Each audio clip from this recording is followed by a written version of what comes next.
Continuing on with our coverage from the 2012 Tim Hortons Brier, I'm Simon Hyatt, down below Credit Union Centre. And of course, one of the great things about curling, it's a sport that really embraces its history, and you can come right here and learn all about the history of this great game, see some exhibits, and maybe even meet some legendary figures as well, like Mr. John Elston standing next to me.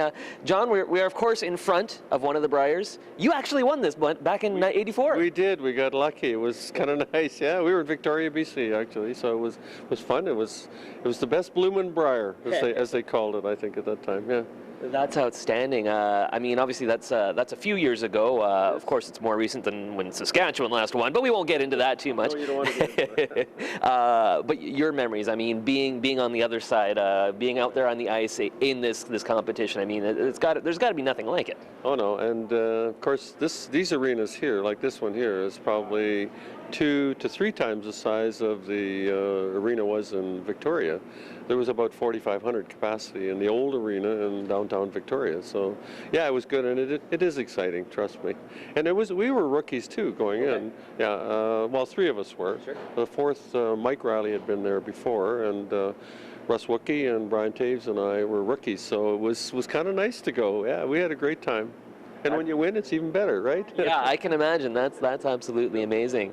And it's got to be cool for people who are wandering through to come in and see this exhibit. Especially, I mean, there's an actual Brier here. They can reach out and touch. Oh, sure. There is this one has been put to rest, and actually the one over the one they're playing for this week is actually over here, and they've just refurbished the McDonald Brier, the old McDonald Brier Cup, and it's a beautiful trophy. So, and they've transposed the names from here onto that one, so it's basically the same names you would see on it. So yeah, curling's got a lot of history. It really does. As well, and you look at the Scots, you look at what Canada's done, and now the whole international scene it's quite spectacular.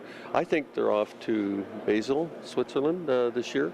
So just think about it. The winner here goes to Switzerland, which is in itself kind of a nice holiday, but a test for Canadian teams. Yeah, for sure. Absolutely. And speaking about that history, I mean, wow, you can really kind of get a real feel for it here. This is a Canadian Curling Hall of Fame exhibit. Talk a little bit about some of the different things. I mean, you just look at this old wooden rock up here. I mean, there's a good story with that in itself. Can you even imagine throwing one of those, right? No, and exactly. But I have guess enough difficulty with the regular rocks. No, because we're in Saskatchewan here. Like there is I think they call it a cordwood bonspiel in Hudson Bay, Saskatchewan. Okay. And they just had it last weekend. So they literally use wood to throw down the ice, and it is a curling game.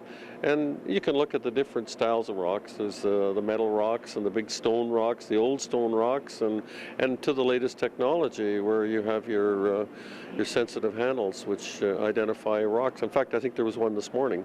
I think Pat Simmons kind of slipped over the line a little this morning. So yeah, no, and it's got the past Brier champions. A list of them is here too, so if you have somebody you say, well, maybe did they win or did they not win, so you can look it up on the list. And yeah, we got a few things. We can get you registered for the Canadian Curling Hall of Fame. We have a little process here, and there's a couple of emails a year which update you too. So it's yeah, we're trying to make it user friendly for the people that come in, and see if they can enjoy it, and maybe bring back some memories of their own. Yeah. That's really cool. And so this is sort of a traveling exhibit that's going to a few different events, is that right? Well, it goes to the Brier, basically. Okay. Yeah, it goes to the Brier, so it will be it'll be utilized again, but probably changed somewhat for the next one, which I believe is in Edmonton. So next year it'll be in Edmonton. So this is good. It was in London last year, but it's changed now because it gears towards maybe more of the western area of the country. So yeah. And if folks want to come by and see this, they're coming out to the Brier. You're located sort of down underneath beside the Purple Lounge, is that right? It is. It's right near the Purple Lounge. It's where most of our traffic seems to be when it's up close and personal. Sure. After the second draw. So we're open basically from 11 o'clock in the morning till 7 at night. So there's somebody around here, and if you got questions, we'd be glad to help you.